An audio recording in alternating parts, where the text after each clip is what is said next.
Happy Halloween. Welcome back to Fantasy Fiction Friday. I'm Genevieve Gravel, and this is a series where we read from my latest novel. It is called The Ladies of the Lily Dystopian Tales of the Fae. It is an anthology of short stories, and we are going to pick up with the second story called Rain's Rain, Daisy's Tale. The warmth of the sun warmed my naked body as I laid in the green blades of grass. Okay, here's the thing. Um, these stories, they're dystopian, and there's a lot of dark and disturbing stuff in them.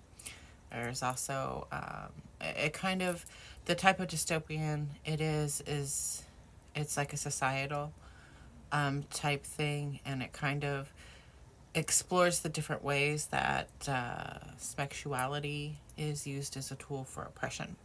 And with that, it goes into, the beautiful, light, happy, joyful, intimate relationships, and it also goes into the darker side of those types of relationships and how we express ourselves and so on and so forth. Anyway, there's a lot of this story that I won't be reading. I'm putting on the internet. So some of this stuff I'm just going to be skipping over. You gotta buy the book. Sorry. Okay, so anyway, let's get back into it. Okay. It was morning just after breakfast, my favorite time of the day, when the children were at play and responsibilities could wait for another time, another day. I sucked in a deep breath, savoring the moment. Rain rested. The two of us together had no real work to be done and no place to go. I looked above the branches of the willow we called home that shaded me from the morning rays' sun. The raven and the dove kept watch from far above us as we lay there in love. The sweeping leaves of the tree swayed in the slight breeze. The smell of a mother's pie baking from within the tree that we called home filled my nostrils and made my mouth water. While most fae would find love outside of our community that grew with each passing day, from the fae of the great rocks that had been erected by the giants long ago, or the fae of the dark mountain, I had found my love right here, at home. Rain and I had played together as children. Our parents had been friends. His sister, Acitor, had been my tutor. I was a bit larger than the other fae of my age. My body was more rounded, my long limbs more muscular than most. But then so were Rain's. He towered over me. His strong arms enveloped me with tender care. We were the fae of the willowed glen, without a worry in the world. Less that of the giant, who would visit our home regularly, the two lovers and the one that followed behind. She never messed with our kind. The sister, though, was a beast that would wreak havoc on all of us. She and her beloved would seek comfort under our home, forcing us to run and hide inside. And they would pick the mushrooms that made our children's playgrounds for food, and at times the male giant would remove a rock from the roofs of someone's home, only to throw it far beyond our reach with no purpose behind it at all. Like, excuse me, that's my roof? And entire families would have to relocate back into the interior of the tree after months of hard work building a rock home of their own. Once my friend Jennifer, she was taking a nap on the sweet, soft petals of a flower, as we all did from time to time. Her skin had changed to match the red of the flower when the male giant suddenly and without warning picked the bud straight from the stem. He turned it over and shook her out of her slumber. She was able to spread her wings and flutter away only a moment before face planting into the hard ground. Those giants were more than just a nuisance. We were prey for the hawk and rat and the occasional ground squirrel, but the giants posed the biggest threat, and for no good reason. We were not a part of their food chain. They did it for fun. They tormented us, displaced us, and at times caused major bodily injury, as if it was a game. Now, some of the great rock fae had begun to try to scare them away. And they would sharpen branches to a razor-sharp point and charge the giants, but none of them ever did any harm. They even had started a game of finding dead bees and moving them into the giant's path, hoping to sting the giants. And even when that was successful, the giant never did stay away. They came most every day, and the only favors they paid us upon their approach was their footsteps that thundered and the ground shook, scaring the owl and the fox away, providing us with a warning. At that moment, with my head resting on his chest, completely relaxed, the ground sounded its familiar rumble. I was shaken. Frustration overwhelmed me with the giant's approach. As soon as we felt them coming, the mothers ushered their kin inside. Frantically, I jumped from his embrace and the cooling comfort of the grass where he laid, and Rain followed my lead. My heart pounded with a familiar trepidation as I took flight across the silver blades of grass. Rain and I caught a stream of air that carried us high into the sky, and we made our way to our own private hiding place. We never retreated to the willow that weeps. There was an oak tree none of the Fae would dare to approach. It stood just outside the giant's living quarters, and it had been home to many Fae before the giants came to stay and built their town just down below, down a ravine. But this was a family that tormented us on a daily basis, and they had chosen to build a cabin much closer to the Willow Glen than any other of their kind. And with their arrival, the Fae of the Great Oak fled to the Willow and joined our clan. Of course, this was all tales of old that happened long before my time. But the Great Oak Tree stood as a testament of the history of the long lost past. The top branches had been hollowed out for sleeping and dining quarters, and it had become Rain's and my place to hide, to be alone and in love. The giants never once bothered us. Despite the close proximity, I guess they preferred to seek us out in our own communities to torment us for their devious pleasure. So that's where we retreated. We sat on a high branch looking out at the great beyond, filled with all the wonders of life of Mother Nature. The view was stunning, despite being littered with the wooden, straw, and stone rooftops from the giant's town of Alexandria far below. I could live here forever, I said to Rain. We could have 1,000 babies and raise them all right here, I gleamed, looking into his deep green eyes. I'd lost myself in those eyes every time I gazed at him, so beautiful, welcoming, caring, and filled with passion for me. He smiled back. 1,000 babies, he retorted with a grin. Would you care to be with child for 50 seasons? I could spend an eternity with you inside me, I said softly. He slowly licked his full lips and looked at me coyly through his lush lashes. The look of lust I had seen repeatedly over the years. Now Rain would grant me my every wish, no matter how large or small, and I knew it too. I took advantage of it. I was not proud. Well, maybe a little. I wanted to live in the Great Oak. I wanted to start our family and our lives together. And because I wanted it, Rain wanted it too. So we began to clear out what our ancestors had left behind and ready it to be our new home. Everyone back home said we were crazy and were quick to remind us of the dangers of living so close to the home of the giant. No one understood. I had not the words to convince him that this is what I wanted, what we wanted. Besides, the giant lived everywhere, and the glen was no safer despite the proximity. I had wanted for a hallway that led from the roots to the tree's top, and it would be large enough and slightly flat with only a few raised areas of knots of lively wood, a few fresh small branches that jutted out with small leaves of green promising a fresh new life and the security of longevity. You know, it took months of carving. Not many would come to our aid in the work, as they feared the proximity of the giant. Yet, the giant never took any notice of us. They'd let us be. So I carved out the walls and the hallway with flowers and vines, and by the time we were ready to relocate, nearly 4 seasons had passed. And I was expecting Rain's first child, who would be the firstborn within the oak, the first of us.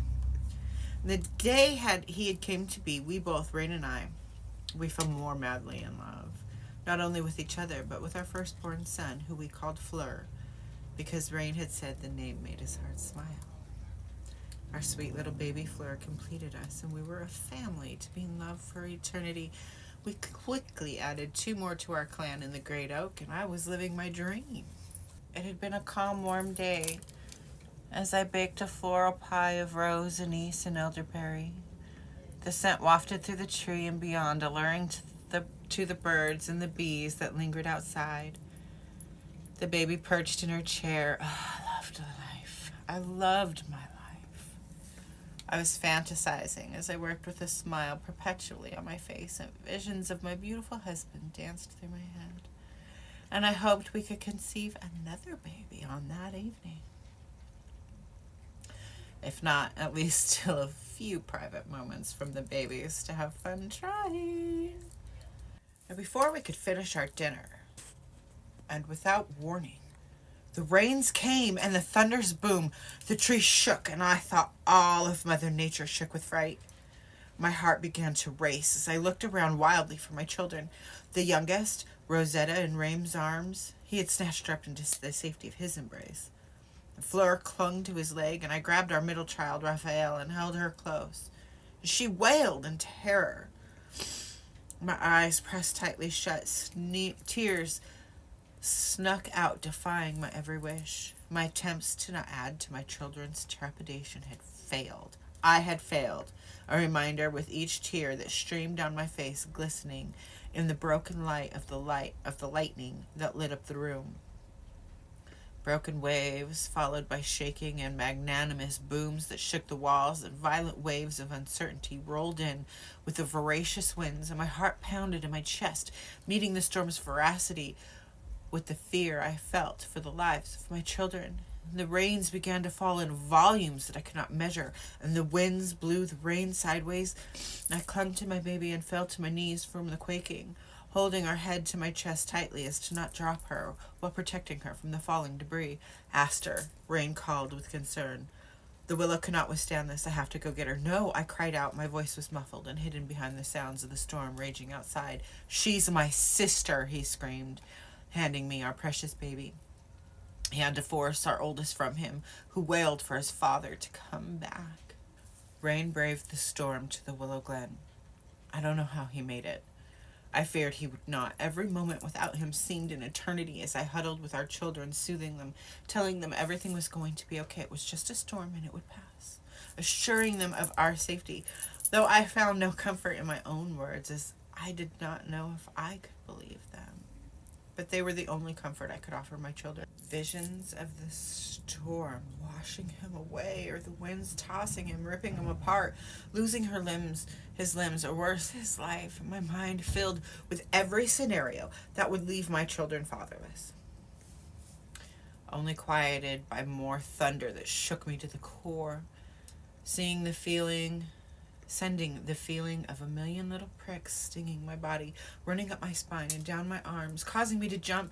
And I closed my eyes and wanted to cover my ears, but I instead tried to cover the baby's ears, one hand for each.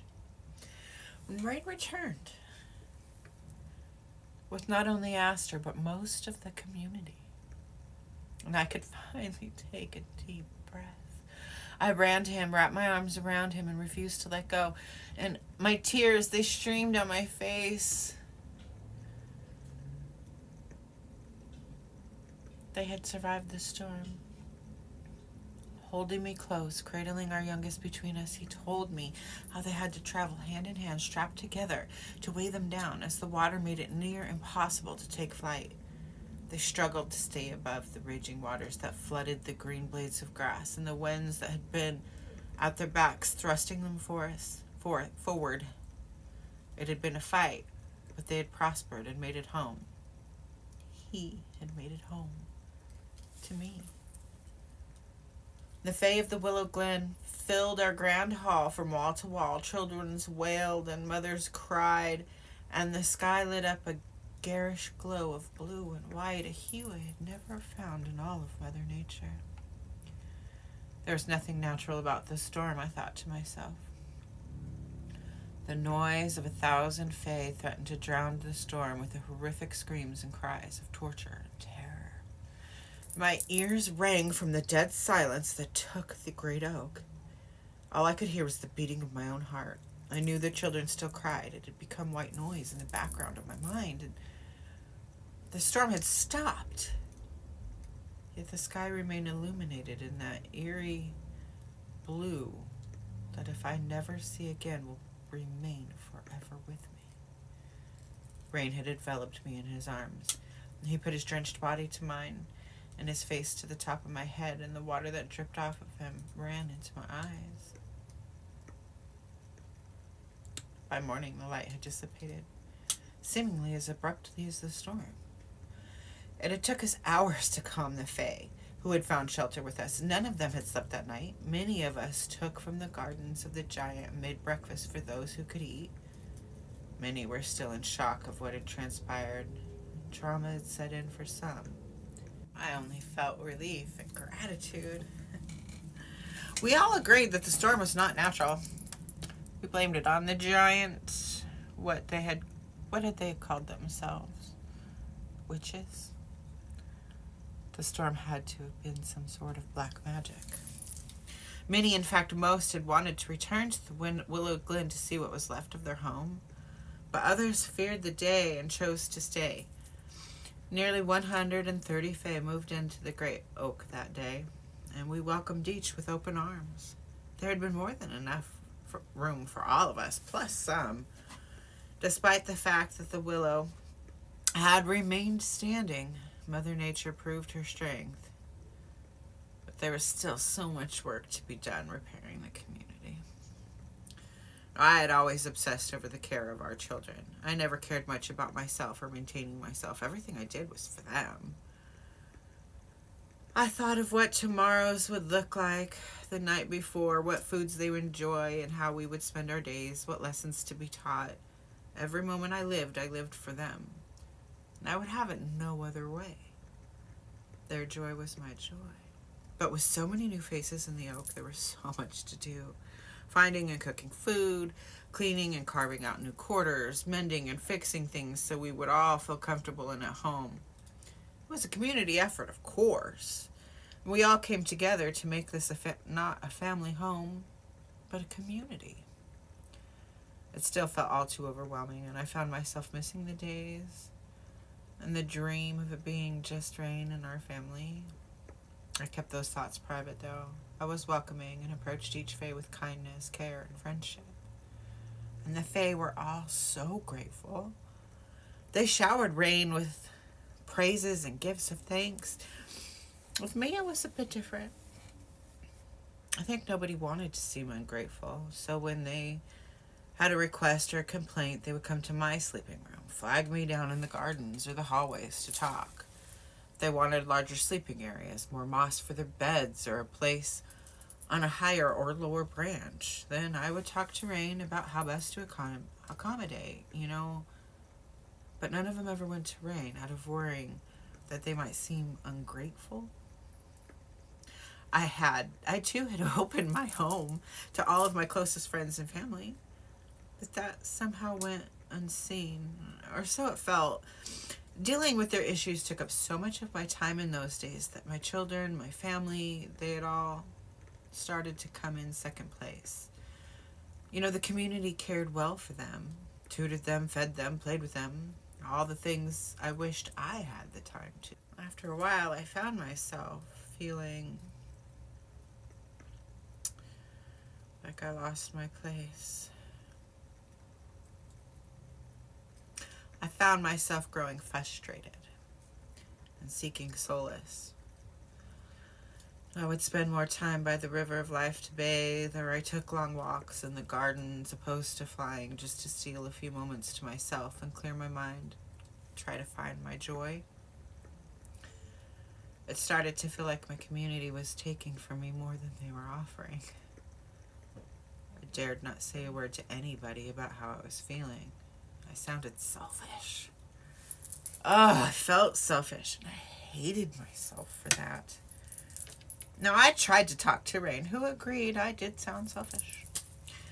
After all, these Fae had lost everything in the storm. It was adjustment for everybody, and blah, blah, blah. Everything he said was right, but a part of me did not care to hear it. Selfish. And for the first time, I felt unheard and unseen by my husband. cried alone in those few precious moments that I could find. And I watched as the men praised Rain. They offered to do all his work and sought out his praise for it.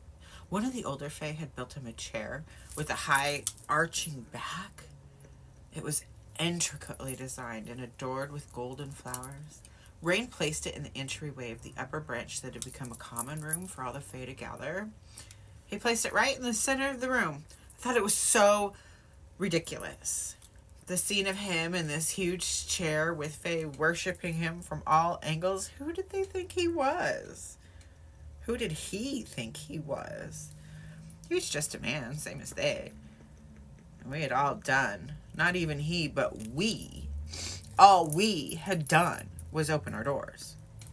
And the women, young and old alike, cooked for him, cleaned for him. They washed his feet for him. Many were not shy at showing their want for him. Some would even go so far as to be suggestive in front of me, in front of my children. I couldn't tell them to leave or get off my man because Rain, as they put it, they were just being grateful. And I was being selfish and possessive. He assured me there was nothing to worry about, but all the same, he came to my bed less and less. He refused to tell me where he slept. And a few times I caught him in lies. 40 seasons passed this way. I found myself in a constant state of melancholy. This wasn't the life that I had dreamed. Being surrounded by those I cared for and cared for me, yeah. But the responsibility of caring for all of the Fae in the community, well, that had taken its toll. There were so many Fae, and more being born with each passing day. And I felt if one life had suffered, that I had failed all of them. The responsibility I had taken was all-consuming and overwhelming, and I longed for the days of freedom and spontaneity, and most of all, I longed for laughter. But it was one complaint after another. All my time and energy went to those residing in the Great Oak. However, those who cared for me never really showed it. They would quiet and stare as I entered a room, and they had laughed behind my back. And it hurt so bad. I tried to hide it, pretend I had not heard their snide remarks and jokes. Maybe if it had been them, the Fae, like just them, but it was not only from the Fae. I heard the jokes from Rain as well. And I felt embarrassed. Most of all, I felt alone. Now, unbeknownst to me, they had taken a vote. They decided that Rain was to be their leader. They called him King. And with that, they called me his queen, referring to the queen bee.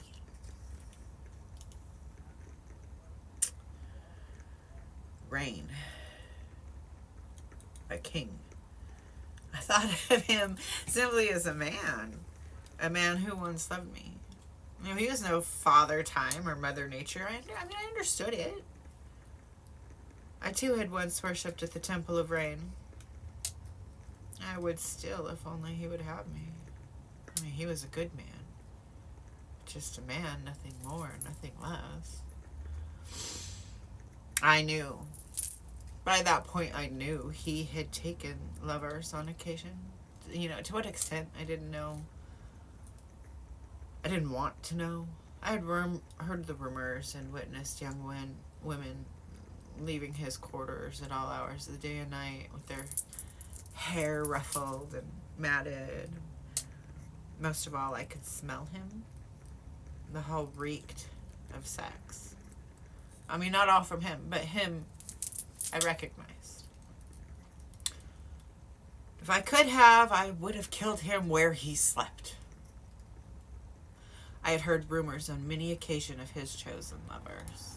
Many of them were proud and happily talked of the love affairs they had encountered with the king.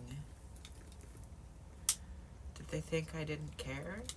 Or that I wouldn't hear? The lack of respect surrounded me, forced me to hide deeper inside myself. I didn't want to hear of his escapades. But still others thought I should know and were all too happy to tell me. I wished they would leave me be. I wished for the courage to banish these women from my home. I wanted to yell, to scream, to throw things at his face. And I assumed as queen, whatever that was supposed to mean. For certainly I had the power to remove these women from my home. But I did nothing. I said nothing. I simply hung my head and cried. And I hated him. Moreover, I hated myself. And I often wondered why my love wasn't enough. Why my sacrifice for the Fae, for my husband, for my family, was not worthy of the same respect he had received. I was treated in my own home as a joke. I felt like a joke on the occasions that I felt seen at all. And the seasons, they changed, and my boys grew to men. Fleur was adventurous. As a child, he would regularly sneak out or bluntly run away from his lessons to play with the other children. He would go against his father's wishes and join them beyond the oak. He would spend many days at the Great Rocks of Three watching the giants, and he would regularly play fight and make up stories how he would one day defeat the giants and regain freedom for the Fae. And the Fae would once again rule all of Mother Nature. He and his friend Moss, they would kill bees, whacking them with sticks, and they would they would fall to the ground. Fleur and Moss would drag the carcasses into the giant path just to see them get stung, and it was a grand sight to witness. Such a large creature being brought to their knees by something seemingly so small, the size of the giant's thumbnail, and no larger. Now Fleur, he relished in the power, dare I say lusted for more. He was not of a frail or fearful nature. Perhaps it was because he had grown up protected and spoiled. He had never witnessed friends or family being chased down by an eagle or carried away to a far-off death, and he had never been a plaything to a mountain lion or lost a loved one to a dragonfly. The new generation that was growing up under the great oak's protection, it came with it a sense of immortality and privilege. My hair had grown to my ankles. It got tangled in the tendrils of my wings when I flew. It was so heavy that it strained my back and got in the way while I was at work. One day I went to the River of Life to bathe, and I took with me a silver blade. I sat by the running waters and lifted the blade to my locks, and with one swift flick after another I chopped off all of my hair, one chunk at a time. I cut it to the base of my neck. Now, Fae rarely wore their hair short, especially the women, but I didn't care. I just wanted it gone. And then I caught my reflection in the river's clean water. It took me a moment to realize that it was me staring back. My hair was gone. And my face showed the beginnings of wrinkles from an age that I had not yet reached. Despite my chubby cheeks and my second chin, my Her eyes had grown thick and my belly hung over my waist and my breasts sagged. And who was that woman that stared back at me? I asked myself, and where had I gone? I'd given all of myself. And tears stung my eyes, and I pulled at my hair as if willing it to grow back. After that day, I found it difficult to leave my room. I had become self-conscious and insecure. I feared the looks and the talks of the Fae, the Grey Oak. I feared the public rejections of my husband. I wanted to hide, so I hid. I stayed to myself, and I only left to join the others in the dining hall for meals. Many of those I skipped as well. I would at times summon my meals to be brought to me in my rooms, or simply skip it altogether. I rarely saw my children. Raphael had grown into a fine young teen. Not yet of an age that he would still visit. To a fine young teen. And would still visit to tell me of this drummer like that. Whatever happened in her class or friend groups that day. And other than her, there was no others there. And I felt alone. I hated being alone. I didn't want to be alone. I wanted to be accepted by my community. I wanted to see my sons as men. I wanted a friend. I couldn't go on this way. I knew the only one to fix it was me. We had always adorned ourselves with like flower petals and leaves and sashes made from the silk of the worm. And still, we were mostly nude. The only times we covered ourselves was in the colder season and, if the weather dictated. We had used furs and skins scavenged from one animal killer or another that we, found easy enough to claim for our own. But some of the far more creative Fae took pleasure in fashioning wares for others to play in and express themselves in, and it was all for fun and pleasure. Now, the most known Fae in the Great Oak was a man not much younger than I named Ronaldo. I knew of him, though I didn't know him well. And he had started classes teaching the young ones how to scavenge, pick, spin cloth, and sew. In their moment of confidence, I summoned him for a commission. And he arrived within an hour. Now, Ronaldo was a beautiful man in his own right. And all the Fae were. But his height surprised me. He was as tall as rain, much thinner though. I took a moment to study his face and angular features. He was unusual, but exquisite. I want something to cover me entirety, I explained to Ronaldo. Something beautiful. The cold will not set in for some time, he explained with a surprised expression. But I want something for now. I interrupted. I also want something to cover my head. I went on, taking a seat on a small rock stool at the foot of my bed. I just want to feel pretty, I said, trying to fill the awkward silence. His surprise left. I could feel my chin start to quiver. I promised myself I wasn't going to cry. So taking in a deep breath, I straightened my spine, determined to keep any sense of pride intact. You are beautiful. Whatever could you mean, he retorted. And with that, tears began to flow. I crossed my arms across my bare chest in efforts to hide myself with the shame that washed over me. Ronaldo crossed the room and knelt at my feet, and he took my hands in his and uncrossed my arms, looking into my eyes, soft and sweet, and his icy blue eyes gleaming with something that I had not seen in far too long. You are beautiful, Daisy, he repeated.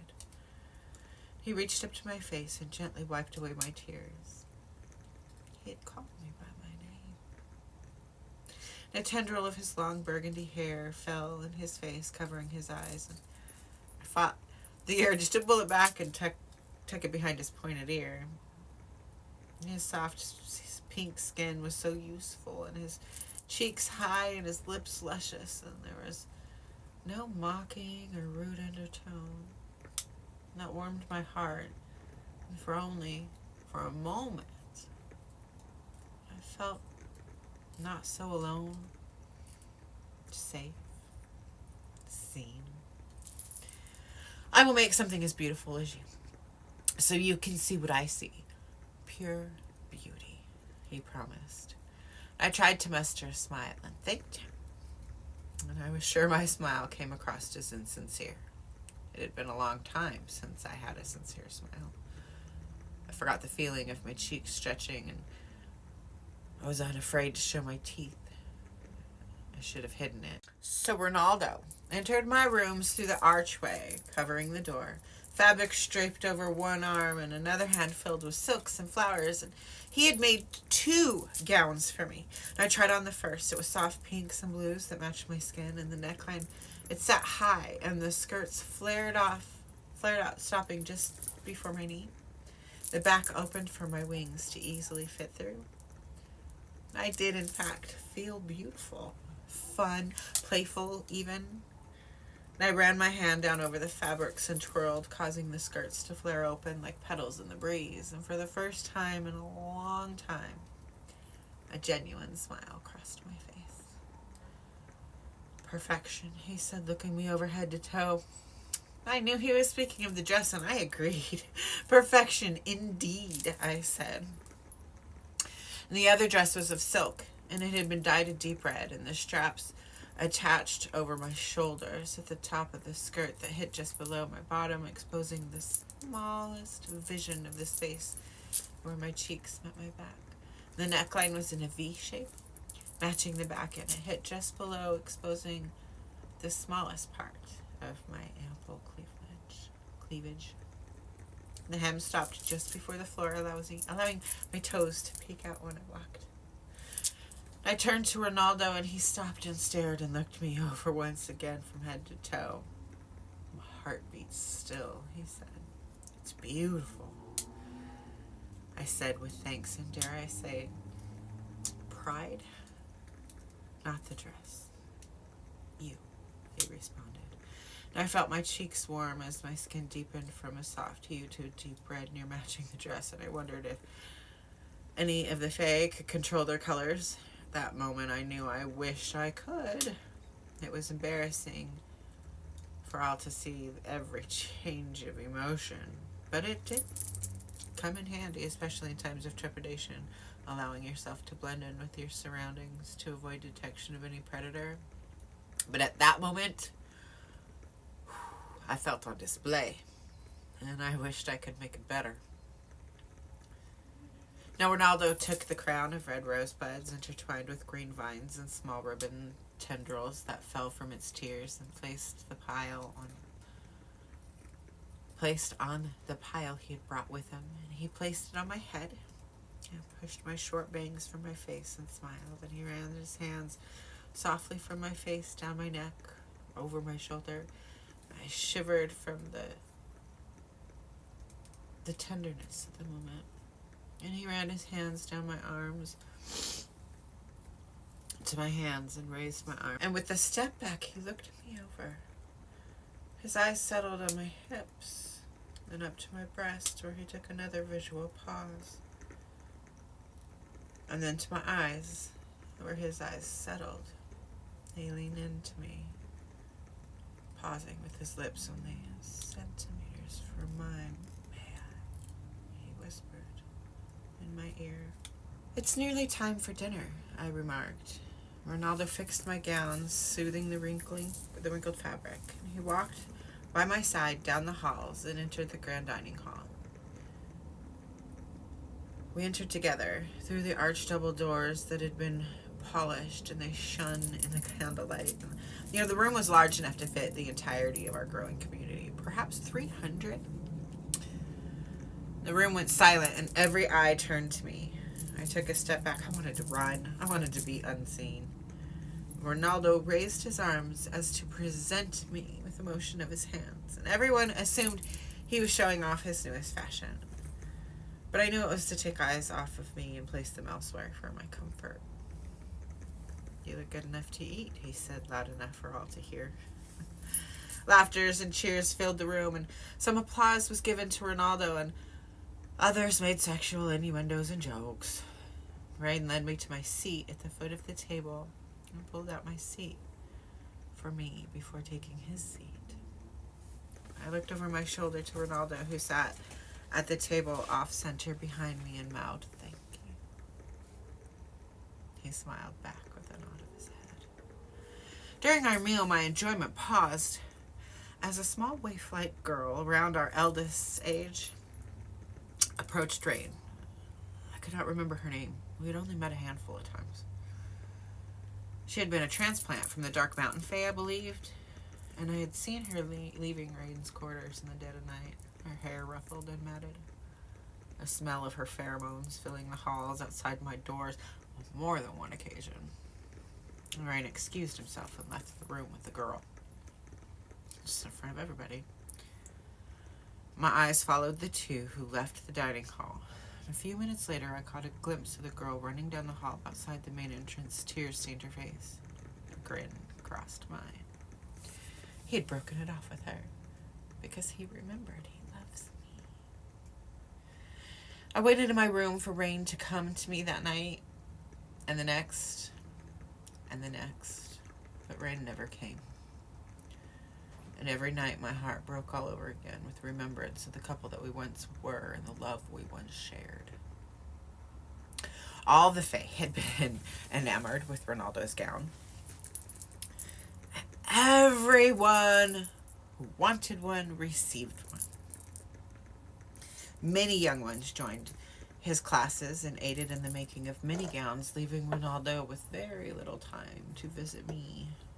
He did, though.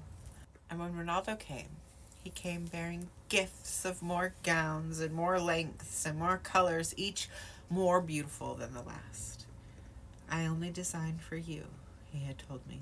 All the other gowns for all the other Fae were crafted by his students. Only mine were handcrafted by Ronaldo. He took pleasure in my pleasure, and that in and of itself pleased me.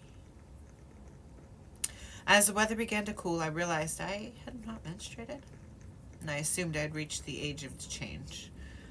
And it explained why I felt hot when I was not, and hungry while nauseated. My nights, too, had become filled with sleepless dreams of Ronaldo or Rain. Ronaldo ran his hand over my bare belly, looking at me. "The lustful gaze, beautiful," he said. "I will have to adjust your latest gowns." His eyes widened as if trying to tell me or ask me something. A flutter rose in my belly. He smiled, knowing what I knew. The child resided inside. "I'm pregnant," I whispered. "Yes, I am aware," Ronaldo responded with a gleeful giggle.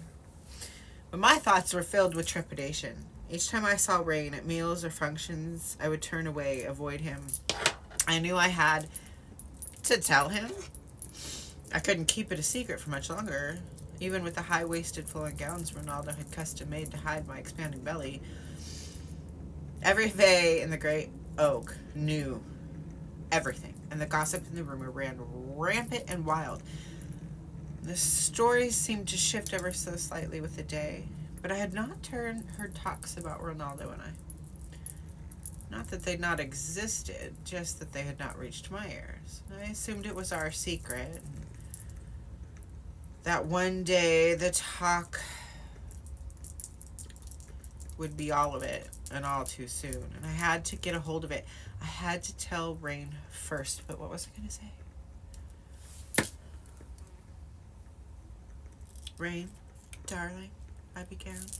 He was lying on his bed after dinner, filled with meat and bread. I was surprised to find him alone. He'd always been surrounded by his men and women. "What can I do for you, my queen?" he said, pulling himself up to a seated position and tapping the bed, ushering for me to sit with him. An offer I declined. Choosing to remain standing. "Spit it out, woman," I told myself. "Just get it over with." I took a long, deep breath and let it out, and as quickly as I could. "A child's to be born to the crown." "Fuck," he murmured, running his hands through his long, dark blue and green hair. "Who told you?"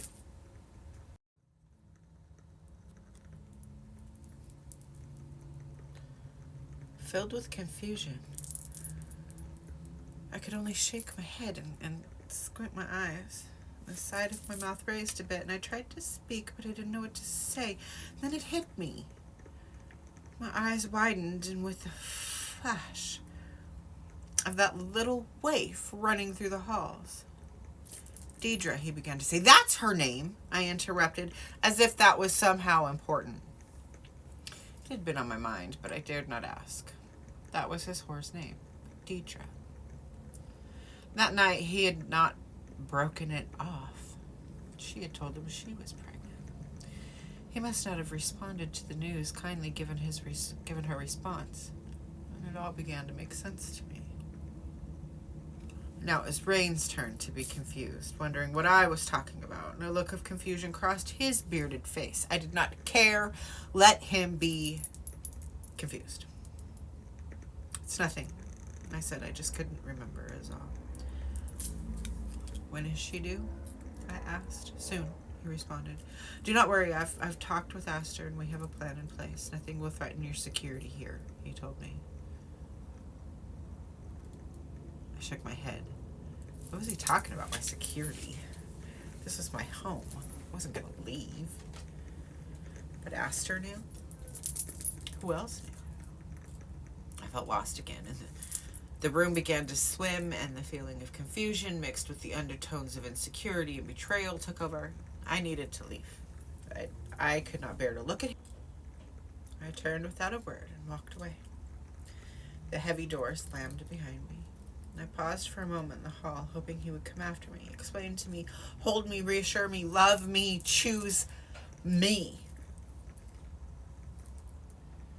He did not. I was so stupid and lost in the makings of my own life, and pregnant with another man's child. My queen, you must come quickly. It was one of Rain's guards, and I realized through the haze of deep sleep being interrupted. It's Deidre, he exclaimed. I didn't question him. I knew what he expected of me. The fucking audacity of these men to wake me to aid her. I was frustrated and on the verge of telling the guard to leave and never come back. I didn't. My dumb ass got out of bed, wrapped my robes loosely to hide my ever-growing bump, and followed the guard. And Deidre was lying on her back, naked, legs bent at the knees, screaming. She was in labor.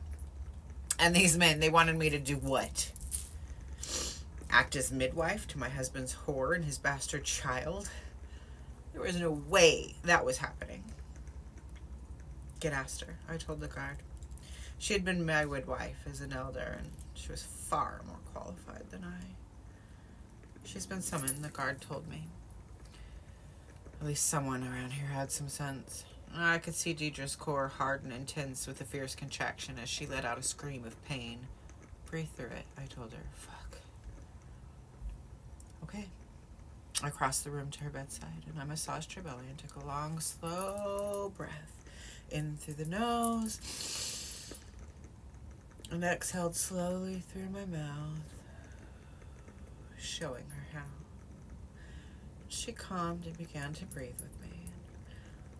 I could see the contraction had begun to subside.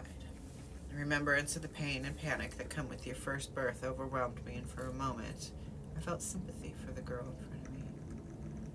You know, I had thought she was older. What did this man do? I thought to myself. This is gonna hurt, I told her as I slid my hand into her. Her cervix felt flexible. I could stretch it open to the width of 4 fingers, but I couldn't feel the baby's head. It may be breached, I thought to myself. I hoped not. My hands began to shake at the thought. Far too many Fae had been lost in a traumatic birth, usually due to the baby being breached. Please, no. I felt her belly pushing down on the top and the sides, but I couldn't tell where the head was. Please, please, please be in the birth canal.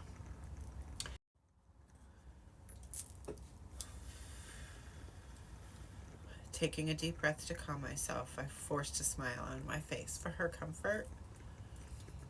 I couldn't let her see panic. I needed her to remain as calm as possible through it all. I knew nothing about turning a baby. And with as dilated as she was, labor was far along to try. Both of their lives were in danger. Both of their lives were in my hands. That moment felt surreal. What am I doing here? I asked myself, maintaining this fake, forced smile. This had to be a bad dream. I was no midwife. And this was not my kin. I had no business being there, and I knew it. Rain knew it. He was being cruel, not only to me, but to her as well. But why would he be cruel to her? His lover, his love, I had assumed. He never failed to surprise me, and hatred for him rose in my chest. I had to find a way to tamp it down for her sake, for the baby's sake, who was innocent. It won't be long now, I said as calmly as I could muster, looking up to her face as I removed my hand and flung the mucus and blood mixture onto the floor. The blood concerned me. There should not have been blood at that stage. I hoped my fingernails had scratched her, and that would be the easiest wound to heal, and the blood was not from something far more serious. Deidre, I said a second time, this time louder, with more dominance, trying to get her attention. She was wiggling and turning her head back and forth, and her dark, wet hair stuck to her face. Listen to me, I said sternly, and she looked at me for a moment. When you need to push, I need for you to get on your knees and bear down, okay? I said. It's coming, she cried. I need to push. So I helped her up, and she did as I suggested and squatted on her feet. I held her back for support as the contraction hit its hardest point. She took a deep breath and pushed down with everything she had, and I reached my hand down and felt her exterior. The baby was crowning, and tears of relief filled my eyes. I could feel the baby's head. Utter relief. A sigh let go of my throat. The baby's not breached. Good job, baby girl, I told her one more time. The contractions were back to back, and with that, she repeated what she had did the last one, and the baby's head came fully out. One more, and I could reach under his shoulders and pull him into the world. And he came out screaming. Deidre fell to her back, and I held the baby close and wiped the fluid from its eyes. It's a boy, I told her. I jumped when the door flew open. Rain was there with 3 of his guards behind him. And my joy from the moment, from delivering this healthy baby, was revoked with the sight of him. This baby had, after all, been my husband's baby, not mine. He looked from Deidre to the baby with a stern look in his eyes, and his posture was rigid, and a frown crossed his face. And 2 of the guards crossed the room and pushed Deidre to the bed and held her arms by her wrists. He looked at the newborn, checked between its legs, confirming that it was indeed a boy. He took a knife from the sheath, strapped to his side, and swiftly slid it through the cord, attaching mother to child. The knife slid through like butter, and then he took the baby, handed it to the guard behind him. No, Deidre screamed repeatedly, thrashing wildly under the guard's hold, and the guard left the room with the newborn in hand. You can't do this, I heard Astra scream from the hallway. I sat there, frozen in shock for a moment. My skin shivered, but I did not so much as take a breath or blink, not able to think through the sounds of the desperate woman screaming as if someone had been murdered. And then I realized what was happening. I leapt to my feet and punched into Rain's rock-hard chest, taking turns from left to right, joining in the choir of screams. That's your baby. It's a baby. He's your son. You cannot do this, I cried. And Rain wrapped his arms around my body, pulling me to his body to ward off the punches. What are you doing, Rain? I pleaded, looking up into his face, his eyes, tears streaming down mine. Who have you become? I whispered through the tears. Rain tilted his head down and whispered into my ear. My legacy is meant for our firstborn son, Fleur. No Fae dare take Fleur's place as next in line for the throne. No bastard will ever lay claim to all that I have built. This is my reign, No woman will ever be given the opportunity to seduce her way into power. Do you understand? You mean to kill him? You pumped a baby into her who is little more than a baby herself, and you mean to kill him? I screamed in his face, fighting to free myself from his grasp. Watch your mouth, woman, he said, pulling me harder and tighter into his grasp. Fighting to be let go. Enraged desperation consumed me. My body was pressed fully against his. I could barely breathe from under the weight of the pole. He loosened a little and ran his hands up my back to the nape of my neck and grabbed a chunk of my hair that had grown to my shoulders. And he pulled my head back, forcing me to look in his eyes. I had never looked into the face of evil before that moment. He knew. He knew. He could feel the hard, round belly under my robes. Fuck. He was gonna kill me, too. Please, Rain, I cried. He slapped his other hand over my mouth, shutting me up instantly. The slap stung my face. I felt my skin grow cold, less the redness across my mouth from the sting. My skin began to turn a muddish brown and a green, blending into the surroundings. Take her to her rooms, he directed to the guard, who let go of Deidre, who was no longer struggling to be set free, no longer screaming for her baby. Deidre had accepted her fate. Depression was all she had. Her skin had grown pale and stained with blood. At some point in the fight, she had delivered the afterbirth that remained on the bed in between her legs. As soon as the guard let go of her arm, she rolled over, pulled her legs to her belly, silently cried into her pillow.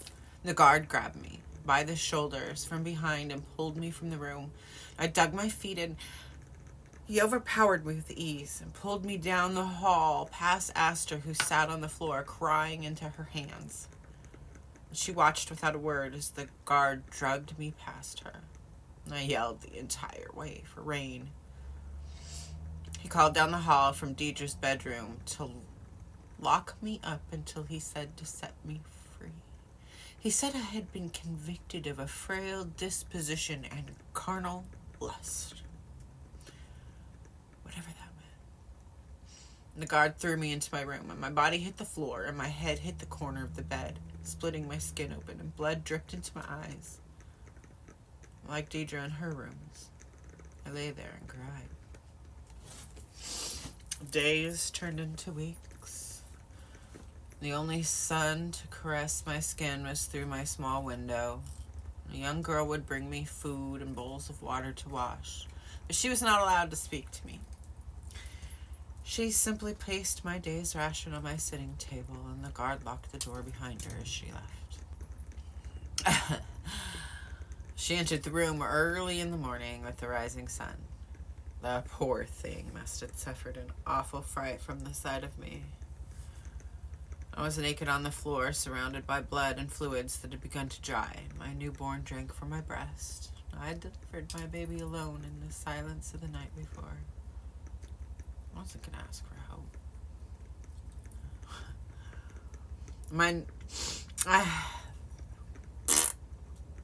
She dropped the tray of food and water, and it crashed loudly, and the bread rolled to the corner under the table, and I was famished, and my eyes followed the bread and paid no mind to the girl who ran from the room.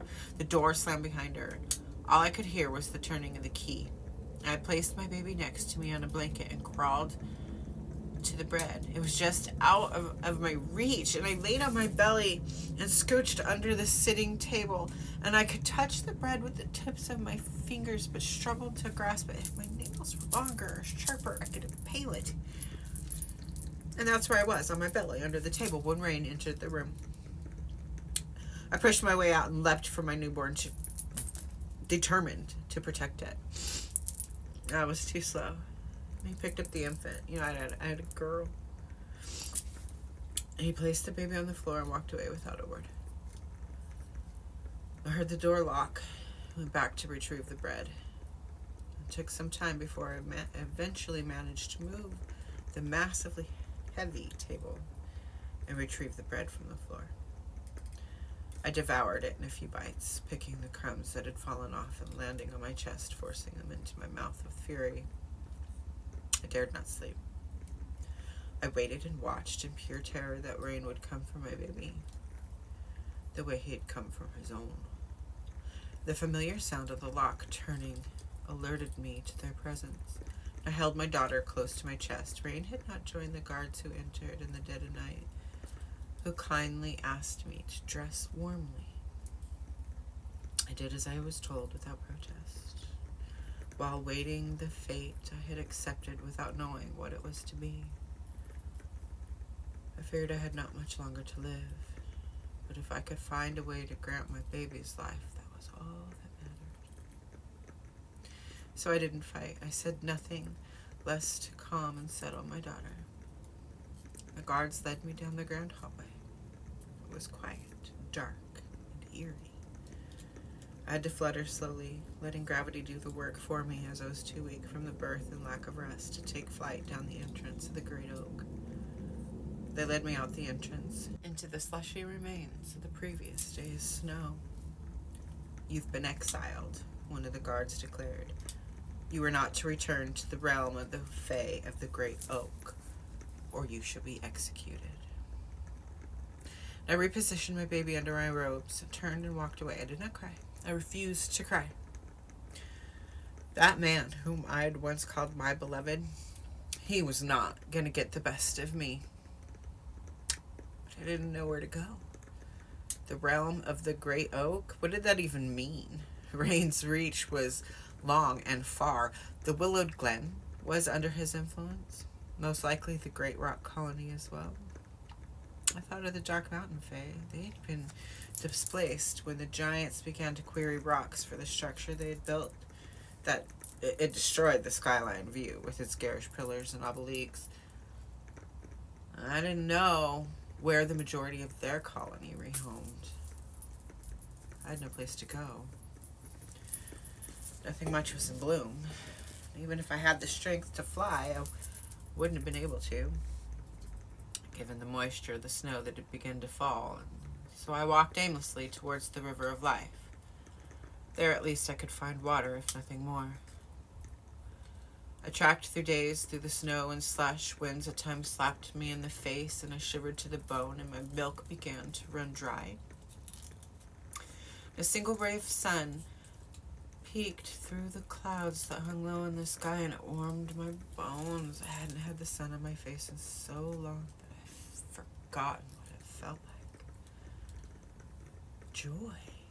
It felt like joy, and it gave me the strength to continue to search for a new life, not only for me, but for my baby, whom I had not yet named. Joy sounded right. I would call her Joy. I looked at her sweet face, and her cheeks were pink like mine, and her lips were full. She looked like Ronaldo. A sigh left my lips, and I tracked on over the barren landscape. A hawk began to circle overhead. I turned white, but my fur robes were brown, and they stood out against the white background of the snowfall. I had nowhere to run, no way to hide, and I felt a sharp stab and warmth run down my side as blood flowed from the hawk's beak. And it pulled us into the clouds, and I grabbed my baby and held her tightly, and the world began to spin, and blackness filled my vision.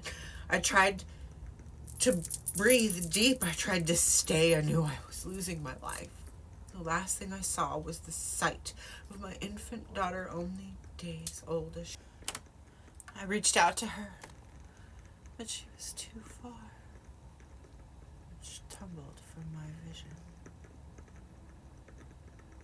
Thank you so much for joining me this week on Fantasy Fiction Friday. Please join me next week where we will continue on reading The Ladies of the Lily Dystopian Tales of the Fae. We will move on to the next tale, Fleur's Fury, Glory's Tale. Remember, you're valid, you're worthy, and you're loved.